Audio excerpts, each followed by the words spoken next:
हाँ जी गाइस, क्या हाल है। तो अपना आज का ऐसे है SS 610। ओके। अब SS 610 कहता क्या है। SS 610 बोले तो 610 ये कहता है कि भाई हमें इंटरनल ऑडिटर का यूज़ करना है या इंटरनल ऑडिटर के काम का यूज़ करना है। अब देखो सुनो, बताता हूँ क्या चीज़ समझनी है इसमें। इसमें दो चीज़ आती हैं। पहला कि भाई या तो जो इंटरनल ऑडिट ने काम किया है उसका यूज़ कर ले, ठीक है। दूसरा, इंटरनल ऑडिटर को यूज़ कर ले ताकि वो हमें डायरेक्ट असिस्टेंस दे सके, to provide direct assistance. Okay.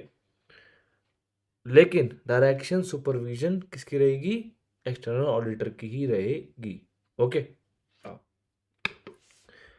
तो इसका मतलब क्या हुआ कि एक्सटर्नल ऑडिटर की सोल रिस्पॉन्सिबिलिटी है और रिस्पॉन्सिबिलिटी कम नहीं होगी अगर बाय मतलब बेसिकली एक्सटर्नल ऑडिटर अगर इंटरनल ऑडिटर फंक्शन यूज़ करा या फिर इंटरनल ऑडिटर को यूज़ कर लिया direct to provide direct assistance.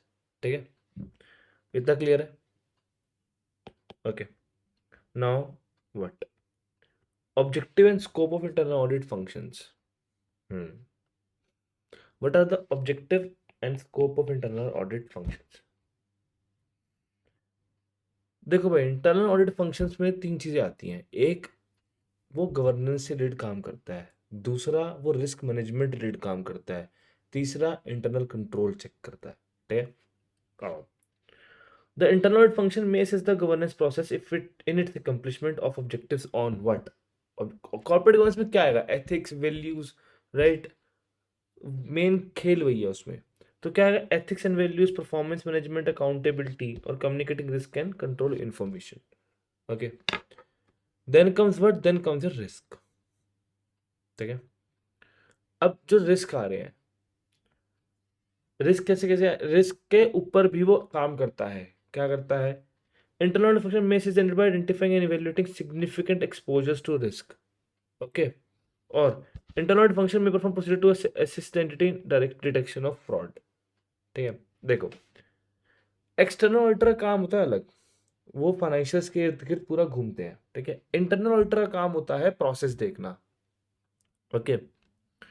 तो भाई तुम्हें ये चीज़ें समझनी चाहिए कि भाई इंटरनल ऑडिटर कर रहा है मेरा प्रोसेस के ऊपर और एक्सटर्नल ऑडिटर कर रहा है मेरा क्या कहते हैं फाइनेंशियल्स। मैं बेसिकली जो भी इफेक्ट, जो भी कोई भी ट्रांजेक्शन मेरे फाइनेंशियल को इफेक्ट कर रही है तो उसके ऊपर वो काम करेगा। इंटरनल ऑडिटर काम करता है किस पे? प्रोसेसेस पे। फाइनेंशियल पे भी करता है प्लस प्रोसेसेस पे भी करता है। ठीक है। और प्रोसेसेस के अंदर जो जितने रिस्क है, आइदर इट्स फाइनेंशियल रिस्क और ऑपरेशनल रिस्क। ठीक है ना। ओके। तो उसलिए then activities to internal control. अब भाई अगर रिस्क आया तो कंट्रोल भी बताएगा कि कंट्रोल कैसे लगाने हैं। तो भाई अब देखो, पहले तो इंटरनल कंट्रोल को इवेल्युएट करेगा, एग्जामिन करेगा फाइनेंशियल और ऑपरेशनल इंफॉर्मेशन को भी। फिर ऑपरेटिंग एक्टिविटीज को भी रिव्यू करेगा और compliance with law and regulations review करेगा। Got it. Then what are the objective of external auditor where the entity has an internal audit function? To determine whether the work of internal audit function or direct assistance from internal auditor can be used. Objectives, देखो अब सुन बात तुमको, अगर entity का internal audit function है, ठीक है, और एक्सटर्नल ऑडिटर को वो यूज करना, तो उसमें उसको क्या ऑब्जेक्टिव रहेगा? तो पहले डिटरमाइन करना पड़ेगा भाई उसका काम कितने से, उसका काम कितना उसके काम आ सकता है। ठीक है। Then, अगर if using the work of internal audit function to determine whether that work is adequate for purpose of audit, क्या वो काम ठीक है? मतलब मेरे मेरे काम का बंदा है नहीं, दैट्स इट, काम खत्म भाई। मुझे कोई चाचा से लड़का नहीं है मेरे उस रिश्ता बनाना उससे। मेरे काम का है, उसका काम अगर वो जो करता है वो मेरे मेरे पर्पस को मीट कर सकता है तो हाँ, I will definitely use that, ताकि मेरा टाइम बचेगा। मैं उस टाइम को किसी और की प्रोसेस में डिवोट कर दूंगा, किसी और की प्रोसेस में। Okay. Then, if using internal auditors to provide direct assistance to appropriately direct, supervise and review their work। और अगर मैं इंटरनल ऑडिटर का यूज कर रहा हूँ टू प्रोवाइड डायरेक्ट असिस्टेंस, तो भाई मुझे एप्रोप्रिएटली को डायरेक्ट भी देना पड़ेगा, सुपरवाइज करना पड़ेगा और रिव्यू भी करना पड़ेगा उनके काम को। ओके। नाउ अब भाई हमने डिसाइड किया कि हम जो है इंटरनल ऑडिट के काम का यूज करेंगे, इंटरनल ऑडिट के फंक्शन के यूज करेंगे। तो क्या होगा भाई? सबसे पहले तो discussion and coordination with internal audit function. Then read करो reports of internal audit function related to function that external auditor is planning to use. Reports read कर कि भाई इंटरनल ऑडिट फंक्शन जो काम करा है उसके ऊपर क्या ऑब्जर्वेशन निकाल के बैठा है वो, ठीक है। देन परफॉर्म कर sufficient audit procedures to determine कि एडिक्वेसी कितनी है, कि वो बंदा कितना कॉम्पिटेंट, मतलब उससे कितना ढंग से काम करा है। थोड़ा तो तू भी अपना एक इंडिपेंडेंट रिव्यू तो तू भी करेगा ही ना, right. Then nature and extent of external auditors audit procedures, ठीक है, कि भाई देखो shall be responsible to external audit judgement involve, okay. मेरी जजमेंट है, मेरी ही वर्किंग पे डिपेंड करेगी ना, किसी और उस पर तो डिपेंड करूंगा नहीं मैं, ठीक है ना, कि हाँ भाई तूने ऐसा बोल दिया उसके ऊपर, नहीं नहीं नहीं भाई मेरी जजमेंट है ना, मैं अपना काम करूंगा, मुझे ऐसा लग रहा है, बात खत्म। Then evaluate whether external auditors' conclusions and determination of nature and extent of use of work remain appropriate. Evaluate करना पड़ेगा कि जो एक्सटर्नल ऑडिटर कंक्लूजन है और determination of nature and extent of use of work है remain appropriate. जो मैं conclude कर रहा हूं वर्सेस जो उसका काम है वो एप्रोप्रिएट है, साठ गांठ है, दिक्कत नहीं आ रही है। नो, इवेल्युएट करना whether work of internal auditor function can be used as per for purpose of audit. मतलब भाई अब इवेल्युएट करना है कि सी पहले था यूज करना है, ठीक है। यूज करना है तो भाई ये देखो ये कुछ बातें ध्यान करनी पड़ेंगी। अब उसका काम तेरे सामने आ गया, अब इसको करना है क्या, इवेल्युएट करना है, ठीक है। तो इवेल्युएट करेगा तो कैसे इवेल्युएट करेगा, आओ देखो। सबसे पहला, extent to which internal function status and relevant policy procedures support the objectivity of internal auditors। मतलब कि भाई जो उसकी इंटरनल ऑडिट की जो उसकी ऑब्जेक्टिविटी थी वर्सेस उसका काम है वो आपस में कितना सपोर्ट कर रहा है। दूसरा, level of competence of internal audit function, okay. तीसरा तीसरा is whether the internal function applies a systematic and disciplined approach. खत्म। मतलब बेसिकली सीधी सी बात है भाई, उसे काम जो उसने काम करके दिया है वो ठीक है या नहीं है। अब वो ठीक है या नहीं, वो कैसे हो सकता है। सबसे पहला, जैसा उसको काम दिया गया था उसने वैसा ही करा या नहीं करा। दूसरा, जो काम उसने करा उसमें क्वालिटी कॉम्प्रोमाइज तो नहीं है। तीसरा, वो जिस जो काम करने वाला है जिसने करा है काम वो कितना कॉम्पिटेंट है, और उसका जो उसने जो करा है वो कितना कॉम्पिटेंट है, ठीक है। नो, डिटरमाइन करना nature and extent of work of internal audit function that can B use. Determine करना है nature and extent of work of internal that can B use. अब जो मुझे यूज करना है, ठीक है, तो मुझे देखना है भाई, अब मुझे डिटरमाइन करना है उसका काम कितना यूज कर सकता हूँ, ठीक है ना। अब ये किसी जजमेंट होगी, ये सीधी सी जजमेंट होगी एक्सटर्नल ऑडिटर की, उसको कितना काम यूज करना है उसको वो खुद देखेगा। एक्सटर्नल ऑडिटर कंसिडर करेगा nature scope of work perform internal function, consider करेगा सबसे पहले। फिर make all significant judgements in audit engagement, plan to use less of function and more of work directly. वो उसका जो करा हुआ, समझ रहे हो ना, मतलब कि वो प्लान इस तरह करेगा कि भाई मैं उससे काम जो उसने कर रखा काम उसको कम यूज करूं रेदर देन उसको मैं directly more of work directly, ठीक है ना। मतलब खुद काम मैं ज्यादा करूं, उसका काम यूज मैं कम करूं, ये उसका मेन मिक्स चलना चाहिए। Then external auditor shall evaluate in aggregate using the work of internal audit function to extent planned would still result in external auditor being sufficiently involved in audit।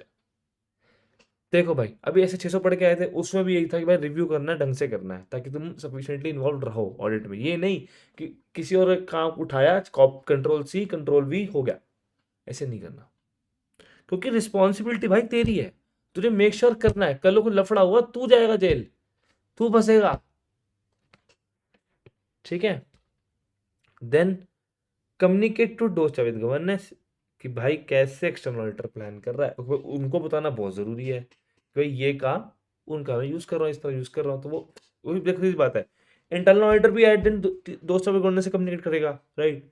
दो choice governance कौन है, जो बिना से जिसको बिना से पता है, मतलब वो ही मतलब अब ही और she what ever it is, वो बेसिकली उनको पता है क्या चलता है, कैसे चल रहा है, क्या धंधा है, कहाँ उनके लूप होल्स है, ठीक है। इंटरनल ऑडिटर की रिपोर्ट कितनी रेलेवेंट है कितनी नहीं, वो एक और दूसरा में एक सेकंड ओपिनियन दे देगा, ठीक है। तो कम्युनिकेट करना बहुत जरूरी है, दूसरा उनको बताना जरूरी है कि भाई मैं ऐसा काम यूज कर रहा हूं, ठीक है। ये हो गया मेरा वर्क यूज करना, ठीक है, इंटरनल ऑडिट फंक्शन को यूज करना। Now comes what, now comes नेकेंड determining whether internal auditor can be used to provide direct assistance for purpose of audit. क्या मतलब, क्या मैं इंटरनल ऑडिटर को डायरेक्ट यूज कर, मतलब डिटरमाइन करना कि मैं उनको यूज कर सकता हूँ नहीं कर सकता, कि वो डायरेक्ट असिस्टेंस दे दें। रिस्पॉन्सिबिलिटी मेरी है, पर मेरे लिए काम कर सकते हैं नहीं कर सकते। देखो अब ये लाइन देखना, लाइन बहुत अच्छी है ये। External auditor prohibited from obtaining direct assistance from internal auditor. Internal auditor यहाँ बैठे हैं, एक्सटर्नल ऑडिटर ये रहा, ठीक है, ये इनसे बात नहीं कर सकता, इनसे डायरेक्ट असिस्टेंस नहीं ले सकता। लेकिन लेकिन लेकिन लेकिन लेकिन देखो, ये अपना काम कर रहे हैं, ये अपना काम कर रहा है, ठीक है, इसको दिक्कत है, ये इन पे जाके पूछ नहीं सकता, ठीक है। लेकिन हाँ, इनका यूज कर सकता है कि ये इसको डायरेक्ट असिस्ट करे। मतलब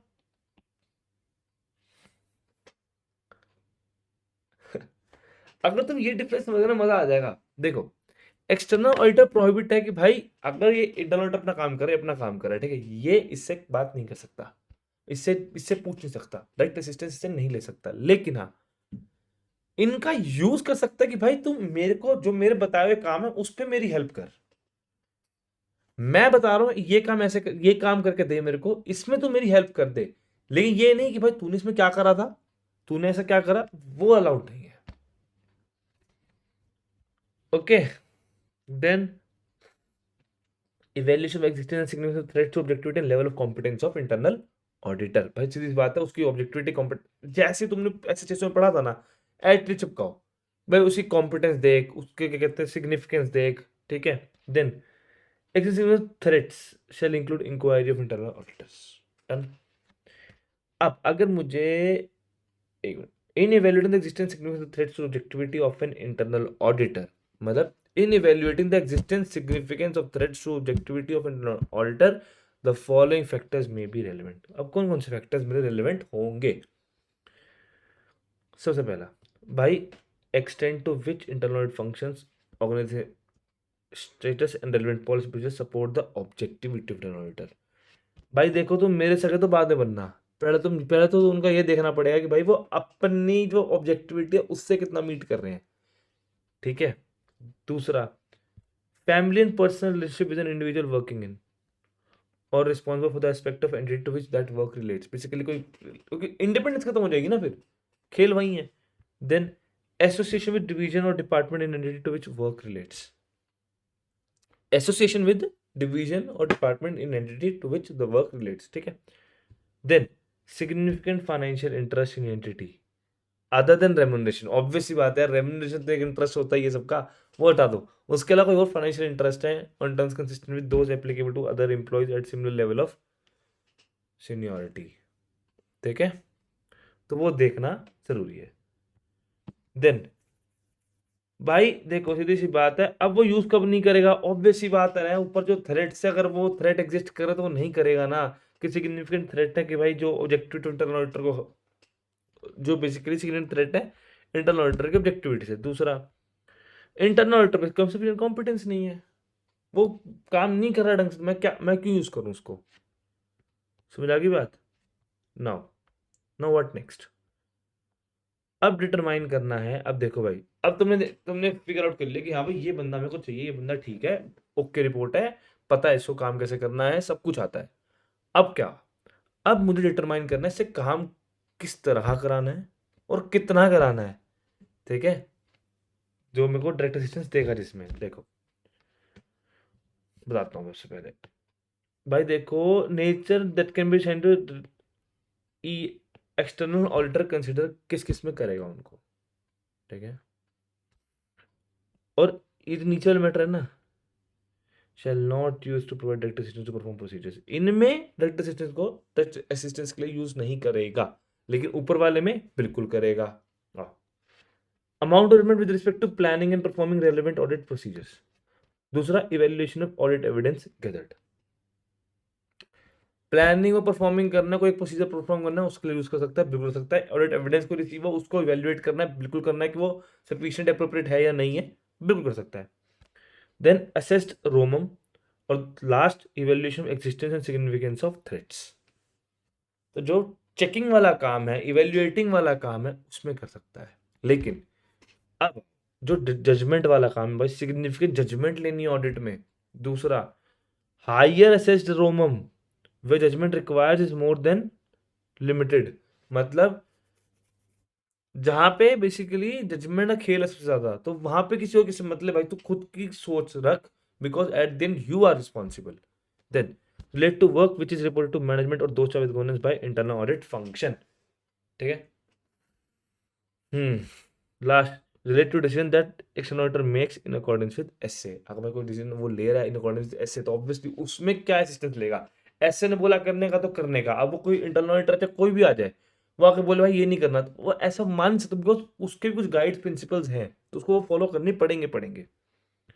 नाउ अब भाई देखो, last, external auditor shall direct supervise and review, DSR. External auditor क्या करेगा? Direct supervise and review work performance on engagement in accordance with SA 220 quality. ठीक है, quality, yes. In doing so, nature time extent of direct supervision and review shall recognize that internal auditors are not independent of entity. Okay, the review process shall include external auditors checking back to underlying evidence for some of work performed by internal auditor. अब देखो सीधी सी बात तुम बताता हूँ भाई, देखो सीधी सी बात है, वो जो है एक्सटर्नल ऑडिटर जो डायरेक्ट सुपरवाइज रिव्यू करेगा वो इंटरनल ऑडिटर इन अकॉर्डिंग से 220, ये करते हुए देखेगा भाई कोई वो ऐसे तो नहीं कि जहाँ उसकी इंडिपेंडेंस में दिक्कत आ जाए। लास्ट बट नॉट लीस्ट, कि भाई जो उसने काम करा है उसको भी रिव्यू करे, जो एविडेंस है वो ठीक है या नहीं, जो अंडरलाइंग एविडेंस है उस काम करे हुए काम के अगेंस्ट वो ठीक है या नहीं है। ओके गाइस, तो इसी के साथ मेरा ऐसे 610 भी होता है समाप्त। ठीक है गाइस, यार शेयर वेयर करो, लाइक शेयर सब्सक्राइब करो यार। ठीक है गाइस, ओके, बाय बाय।